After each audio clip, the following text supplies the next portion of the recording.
મૃતકે 9મા માળેથી કૂદતા પહેલા ઝેરી દવા ખાધી હતી અને ચાય પાર્ટનર કેફેમાં બેસી ઝેરી દવા ખાધાનું ખુલ્યું છે.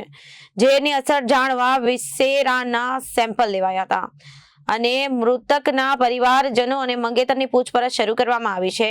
મંગેતરની સાથે નાની બાબતે ઝઘડો થતા ફિઝિયોથેરાપિસ્ટ ડોક્ટર રાધિકા અને કિશનની વોટ્સઅપ ચેટ મળી આવી હતી અને મંગેતરની સાથે નાની વાતો પર ઝઘડો થતા ફિઝિયોથેરાપિસ્ટ ડોક્ટર રાધિકાએ આપઘાતનું પગલું ભર્યું હતું.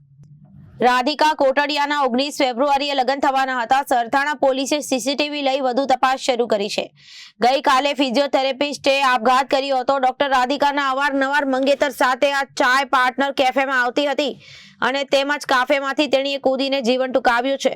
ડોક્ટર રાધિકાના આપઘાતના કેસમાં પોલીસ તપાસ દરમિયાન વોટ્સએપ પર થયેલા મેસેજનું રહસ્ય બહાર આવ્યું છે. રાધિકાએ મંગેતરને વોટ્સએપ પર મેસેજ કરી કહ્યું હતું કે નાની બાબત વિશે પેરેન્ટ્સને ન કહેવાય. આ સાથે બંને વચ્ચે વાત પણ થઈ હતી. મૂળ જામનગર જિલ્લાના કાલાવાડ તાલુકાના મોટી ભેગડી ગામની વતની અને હાલ સુરતના સરથાણાના શ્યામ મંદિર પાસે આવેલી વિશ્વા રેસિડેન્સીમાં ડોક્ટર રાધિકા જમનભાઈ કોટાડિયા પરિવાર સાથે રહેતી હતી. રાધિકાના પરિવારમાં માતા પિતા અને એક ભાઈ છે. પિતા હીરાના કારખાનામાં રત્ન કલાકાર તરીકે નોકરી કરે છે, જ્યારે રાધિકા સરથાણા જકાતનાકા વિકાસ શોપર્સમાં પહેલા માળે પોતાનું શ્રીજી ફિઝિયોથેરાપિસ્ટ ક્લિનિક ચલાવતી હતી. રાધિકા એક આત્મનિર્ભર યુવતી હતી.